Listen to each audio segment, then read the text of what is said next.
Sir एक question आया था GS1 में। क्वेश्चन आया था ट्विस्टर। तो ट्विस्टर के बारे में मुझे कुछ भी आइडिया नहीं है। मैंने वो क्वेश्चन सबसे लास्ट में अटेम्प्ट किया। मैंने उस क्वेश्चन पे पूरे लगभग 2.75 या 3 पेज भरे हैं। तो क्वेश्चंस जो थे वो 99% लोगों को नहीं पता थे।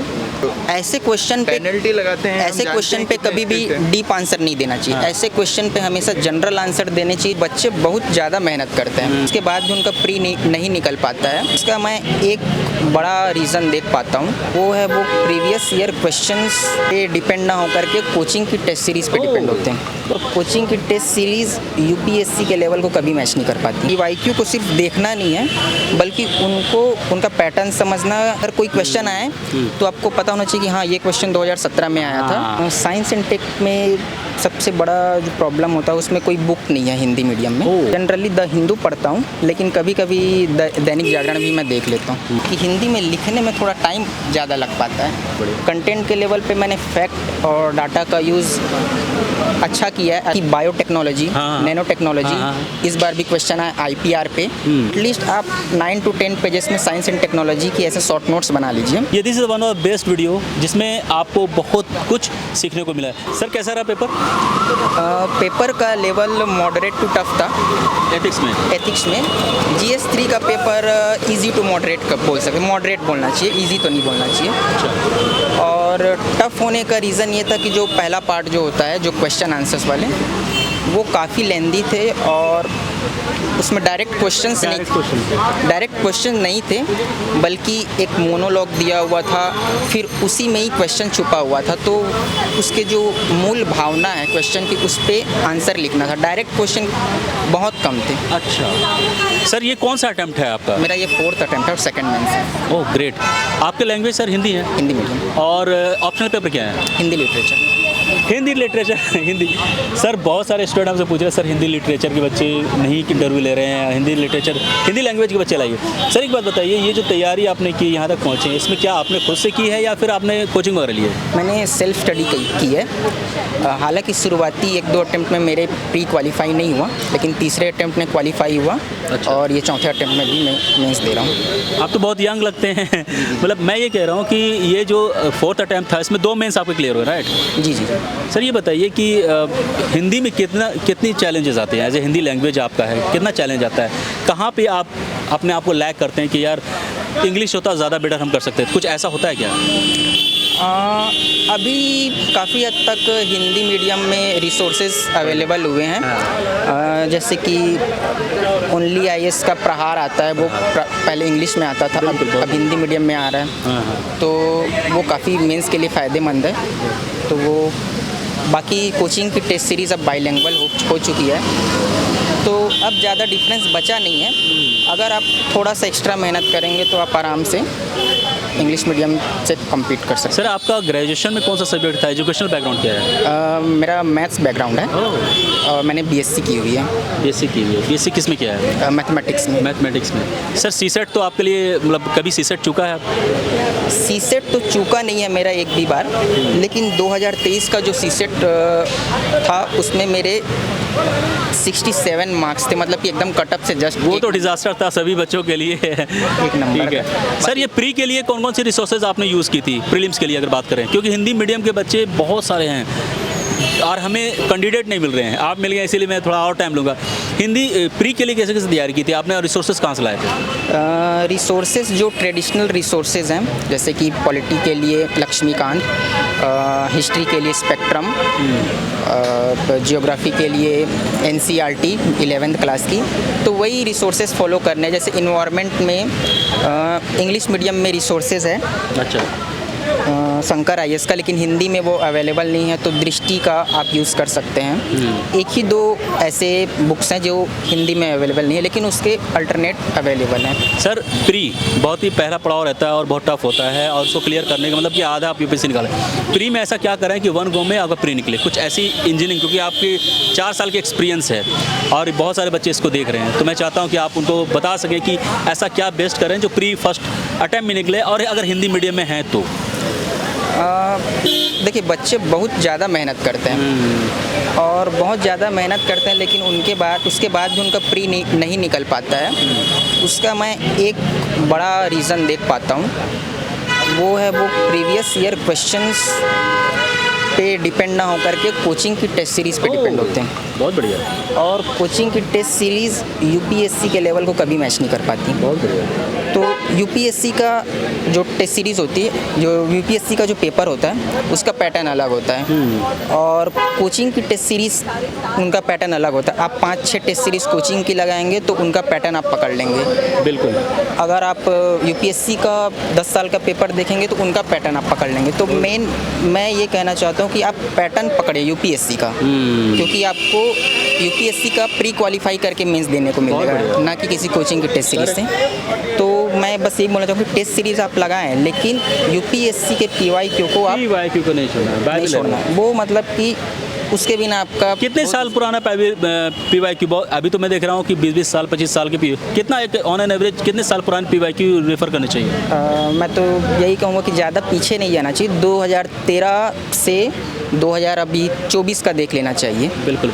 लेकिन अगर आपके पास टाइम है तो आप पीछे देख सकते हैं। लेकिन मैं ये कहना चाहता हूँ कि पीवाईक्यू को सिर्फ देखना नहीं है, बल्कि उनका पैटर्न समझना, और कम से कम ऐसा होना चाहिए कि पीवाईक्यू पूरे याद होना चाहिए। अगर कोई क्वेश्चन आए तो आपको पता होना चाहिए कि हाँ, ये क्वेश्चन 2017 में आया था। और ये तभी हो पाएगा जब आप कम से कम 15 से 20 बार पीवाईक्यू को देखे हों, ताकि आप उनका ट्रेंड पकड़ पाएँ। पीवाईक्यू रावण है, मतलब अगर आपको यूपीएससी क्रैक करना है पीवाईक्यू को लेकर चलना है, रेफरेंस आपको मिल जाता है। सर मेंस की अगर बात करें तो साइंस एंड टेक बहुत टफ होता है हिंदी वाले बच्चों के लिए।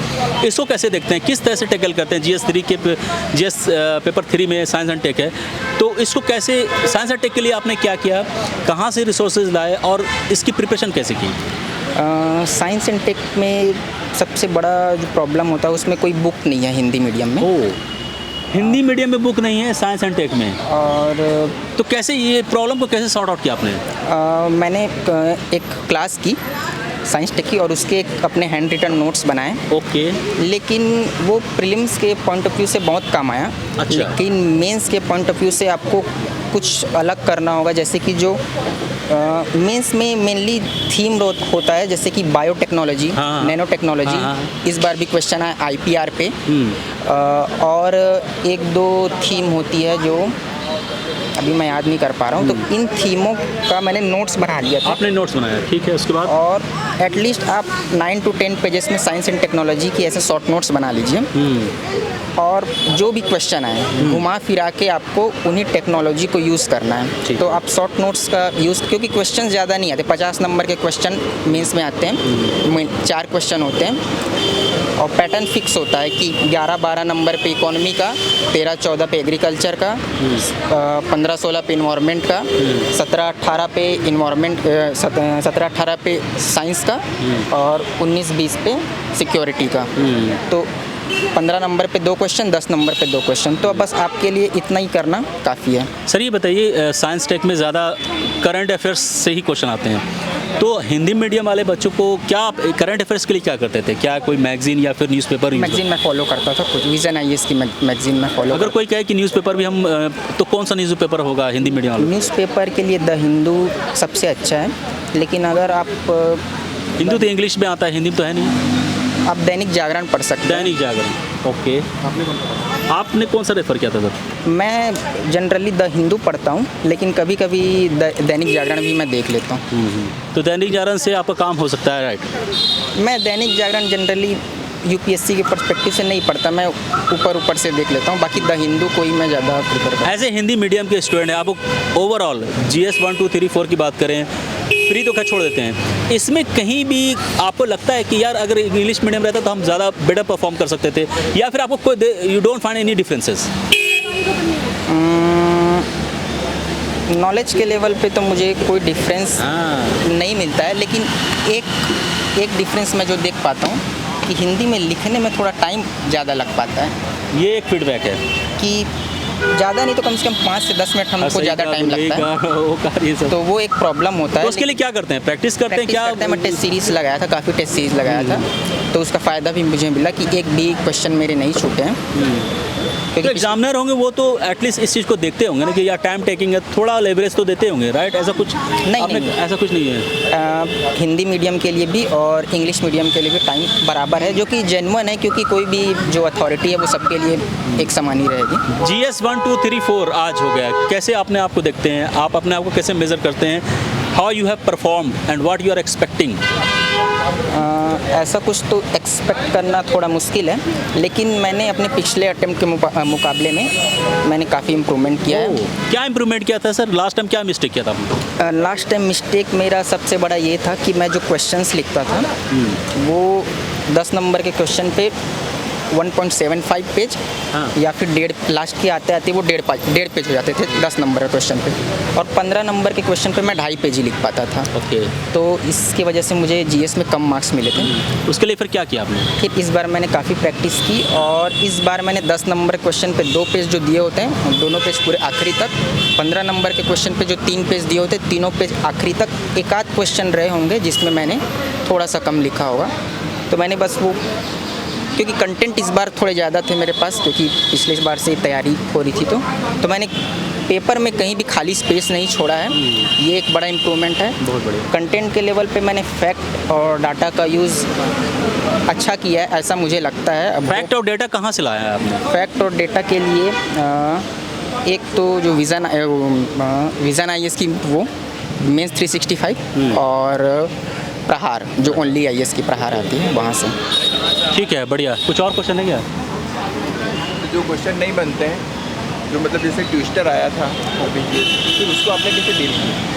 ट्विस्टर क्वेश्चन मुझे भी नहीं पता था, उसके बारे में मुझे तो यही पूछना चाहता हूँ। उसके बारे में मैंने हाँ, अच्छा, बहुत तो बढ़िया। इधर ट्विस्टर के बारे में मुझे भी नहीं पता था। अच्छा, ट्विस्टर क्या था? ट्विस्टर एक क्वेश्चन आया था GS 1 में। में क्वेश्चन आया था ट्विस्टर। तो आपका ट्विस्टर हिंदी लैंग्वेज है क्या? नहीं सर, मेरा इंग्लिश है। तो ट्विस्टर को मैंने टैकल किया कि ट्विस्टर के बारे में मुझे कुछ भी आइडिया नहीं है। मैंने वो क्वेश्चन सबसे लास्ट में अटेम्प्ट किए, और मैंने उस क्वेश्चन में पूरे 3 पेज देखो भरे। ये भी तरीका है, जो क्वेश्चन समझ नहीं आ रहा है जिसमें टाइम टेकिंग है उसको छोड़ दो, बाद में करेंगे। मैंने उस क्वेश्चन पे पूरे लगभग 2.75 या 3 पेज भरे हैं, और सर कभी ऐसा मुझे उसमें थोड़ा सा आइडिया लगा कि ये पवन हो सकता है, स्थानीय पवन, जैसे भारत के लिए लू होता है, अच्छा। तो वैसे मैक्सिको के लिए, लेकिन वो एक्चुअल में था चक्रवात, जो कि एक पवन का ही हिस्सा होता है, साइक्लोन था।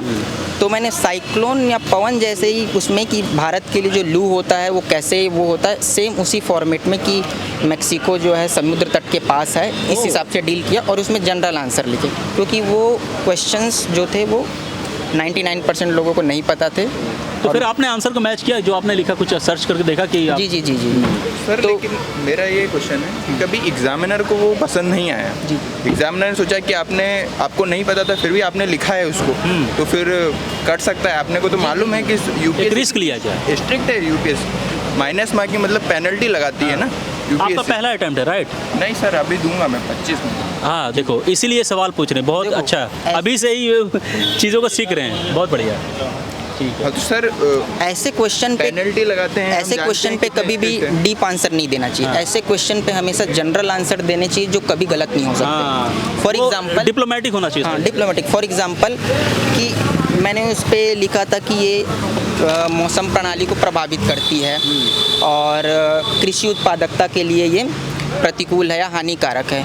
तो जनरली वो साइक्लोन भी जब आता है तो वो भी ऐसा करता है, तो वो गलत हो नहीं सकता है। कहीं ना कहीं रिलेवेंट है ये, कहीं ना कहीं आप टच कर रहे हो आंसर तो मतलब को। जब जो क्वेश्चन आपको नहीं आते उस पे आपको जनरल पॉइंट लिखते हैं जो गलत नहीं हो सकता। हाँ, तो जनरल पॉइंट गलत नहीं हो सकता तो वो सही हो ही जाएगा।